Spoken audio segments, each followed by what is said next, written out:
Hi everyone ఈ వీడియోలో మనం సేల్స్ ఆర్గనైజేషన్ ఎలా క్రియేట్ చేయాలో చూద్దాం. సేల్స్ ఆర్గనైజేషన్ మనం త్రూ టీ కోడ్ గానీ లేదంటే పాత్ ద్వారా రెండు విధాలుగా క్రియేట్ చేయవచ్చును. నేను ఈ వీడియోలో టీ కోడ్ ద్వారా ఎలా క్రియేట్ చేయాలో చూపిస్తాను. పాత్ ద్వారా మీరు క్రియేట్ చేయాలనుకుంటే వీడియో డిస్క్రిప్షన్ లో లింక్ ఇస్తాను, కంప్లీట్ వీడియోది. ఆ వీడియో చూస్తూ మీరు నేర్చుకోవచ్చును. సేల్స్ ఆర్గనైజేషన్ అంటే పర్చేస్ చేయడానికి పర్చేస్ ఆర్గనైజేషన్ ఎలా ఉంటుందో సేల్స్ చేయడానికి సేల్స్ ఆర్గనైజేషన్ కూడా అలాగానే ఉంటుంది. సేల్స్ ఆర్గనైజేషన్ క్రియేట్ చేయడానికి టీ కోడ్ వచ్చేసి OVX5 ఎంటర్ చేసిన తర్వాత మీ కీబోర్డ్ లో ఎంటర్ ప్రెస్ చేయాలి. కంపెనీ SAP లో సేల్స్ ఆర్గనైజేషన్ కాపీ చేసుకోవడానికి 0001 ఆల్రెడీ ఉంటుంది. మనం ఆ 0001 ని కాపీ చేసి మనం సేల్స్ ఆర్గనైజేషన్ ను క్రియేట్ చేసుకోవచ్చును.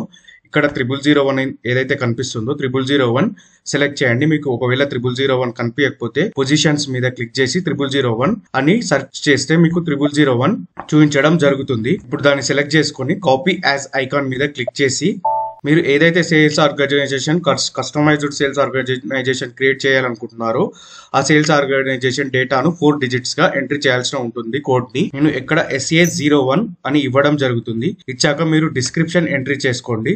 నేను సేల్స్ ఆర్గని ఇస్తున్నాను. తర్వాత కరెన్సీ ఏదైతే ఉందో SAP by default currency Europe లో ఉంటుంది కాబట్టి మీరు దాన్ని మీకు నచ్చిన విధంగా చేంజ్ చేసుకోవచ్చు. నేను ఇండియాలో క్రియేట్ చేస్తున్నాను కాబట్టి INR అని ఇస్తున్నాను. తర్వాత ఎంట్రీ చేయండి.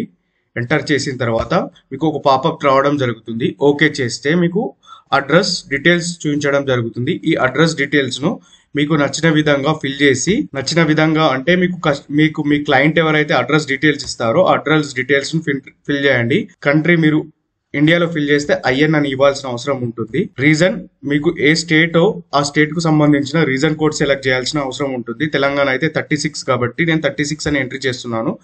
మీరు మీ ఏ స్టేట్ కు సంబంధించిన రీజన్ కోడ్ ను ఆ రీజన్ కు సంబంధించినట్టుగా ఎంట్రీ చేయాల్సిన అవసరం ఉంటుంది. లాంగ్వేజ్ ఇంగ్లీష్ గా సెలెక్ట్ చేస్తున్నాను. మొబైల్ నంబర్ ఇవ్వాల్సిన అవసరం ఉంటుంది. తర్వాత ఓకే చేసి సేవ్ చేయండి. మీకు ఇలా ఒక కన్ఫర్మేషన్ రిక్వెస్ట్ రావడం జరుగుతుంది. అవసరం అనుకుంటే ఆ రిక్వెస్ట్ నంబర్ ని కాపీ చేసుకోండి. ఇది సేల్స్ ఆర్గనైజేషన్ క్రియేట్ చేయాల్సిన విధానం. కంప్లీట్ వీడియో మీకు డిస్క్రిప్షన్ లో ఇవ్వడం జరుగుతుంది. అక్కడ నుంచి చూసి నేర్చుకోగలుగుతారని ఆశిస్తున్నాను. నా ఛానల్ సబ్స్క్రైబ్ చేసి లైక్ చేసి మీ ఫ్రెండ్స్ తో షేర్ చేస్తూ ఉంటారని భావిస్తున్నాను. Thanks for watching.